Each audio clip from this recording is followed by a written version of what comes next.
Ah, oh, hello. Is this speaking stone on? Okay. Hello, it is Worship Evetta here, your humble wrestling commentator. I'm here in the bowels of Castle Ravenloft to commentate some wrestling. I guess. Oh!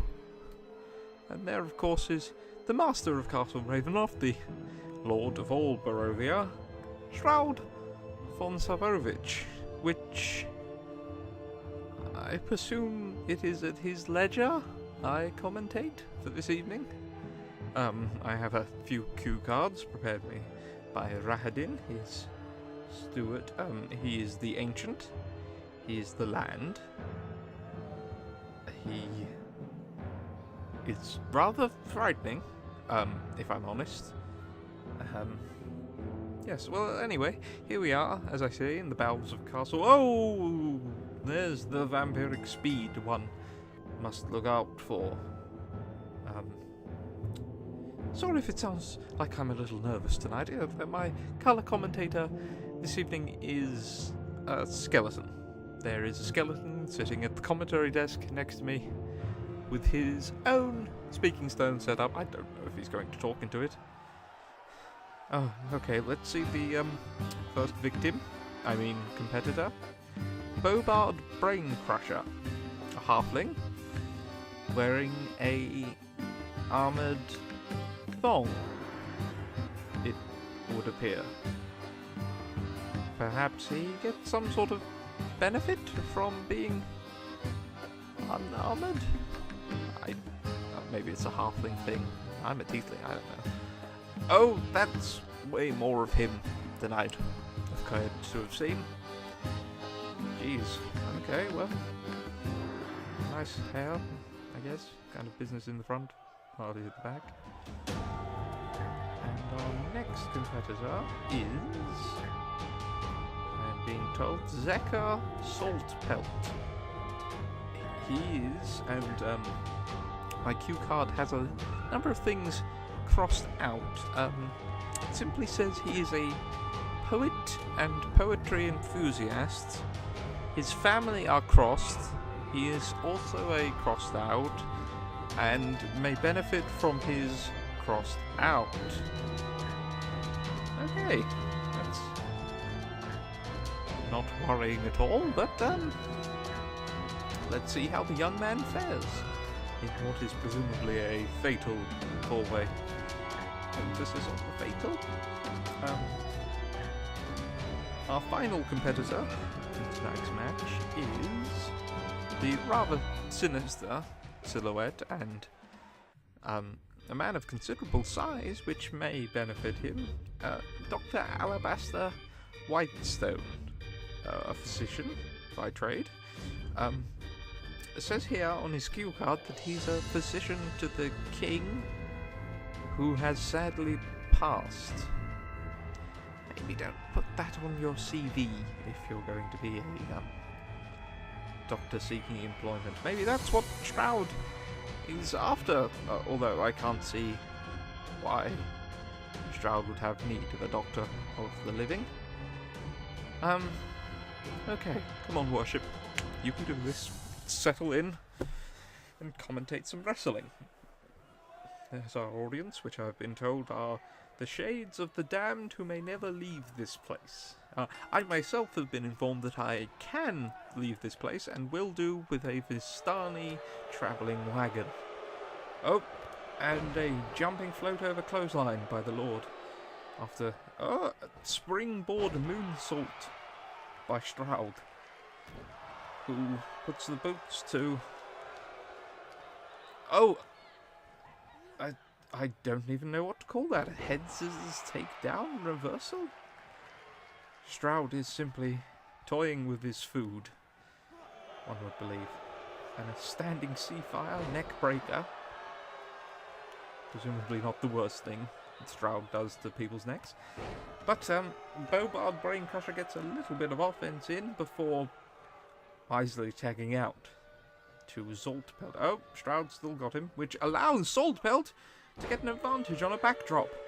Back suplex there by the young man in dark glasses. Very, very dangerous to wrestle in glasses, but Oh, an atomic drop directly to the coccyx of the Vampire Lord, followed by a standing elbow drop.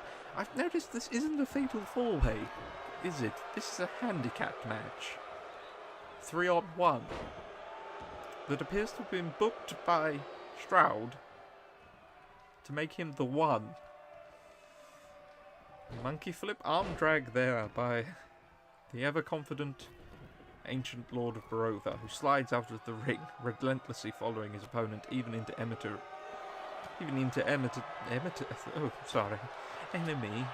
territory.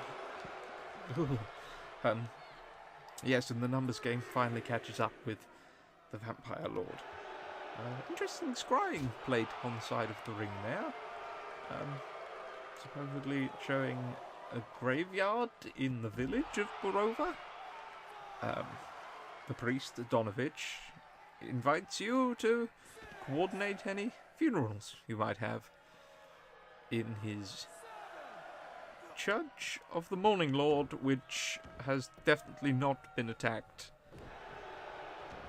by Strahd's forces. And again, he falls back on the monkey flip arm drag,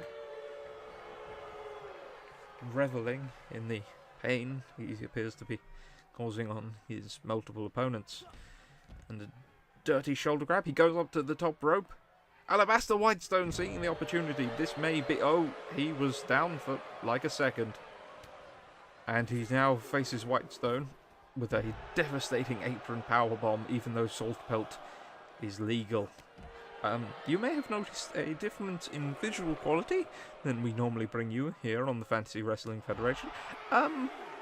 That is because Barovia has this mist that I am told if I attempted to escape through, I mean, more's the pity, hey, Bones Malone,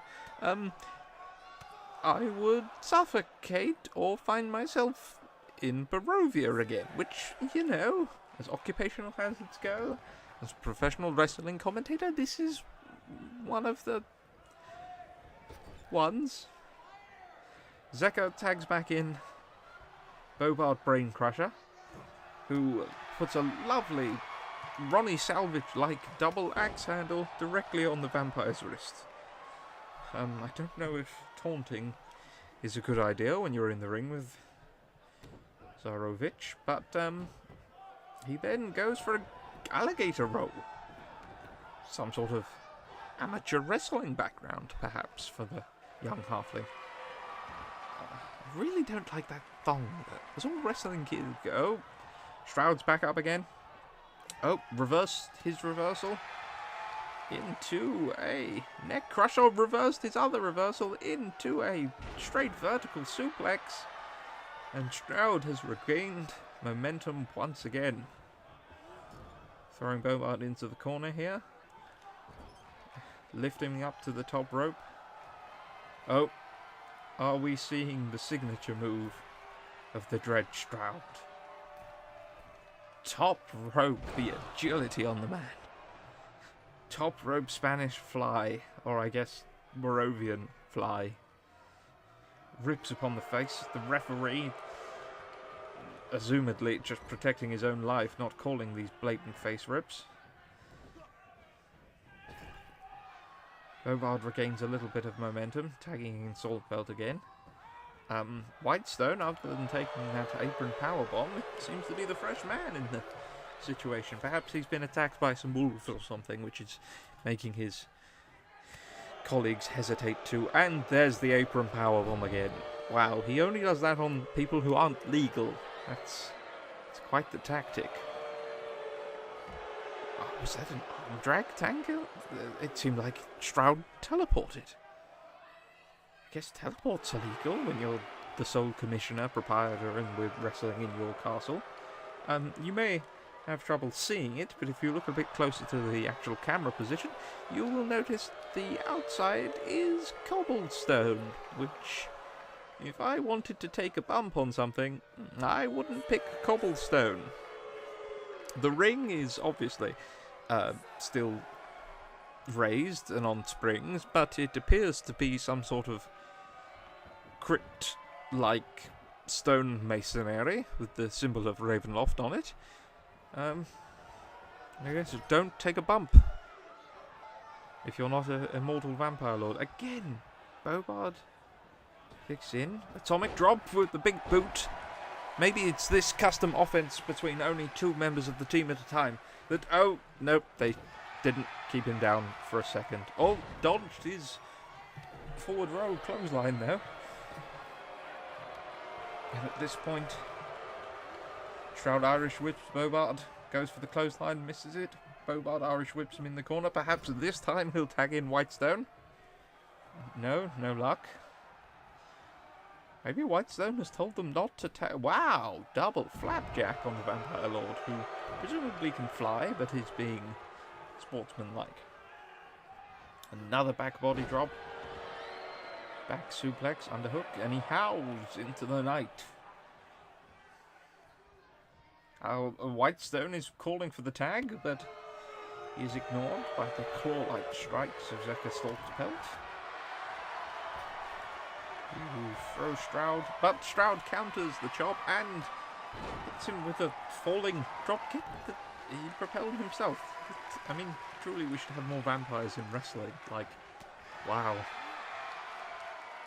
Oh, he hits him, setting him up for a pedigree-like procedure. No, standing powerbomb. And he howls again into the moonlight. I wish all the best for this young man. And Strahd hits him with an Impaler DVT. That actually might be it. Referee counts 1, 2, 3. 3 people couldn't beat Strahd von Sarovich. Interesting. As I pointed out, Whitestone seemed hesitant to tag in, and realistically, there was only one pinfall in the whole match, and that's what summed it up. Well then, my deepest congratulations to the Lord of Barovia, and I hope we can arrange that Vistani caravan out of your lovely, if misty and foggy lands. And here we see the Lord Strahd von Sarovich celebrating, for he is the ancient, he is the land. And Worship Evetta, hoping I'll see you again soon. Good evening.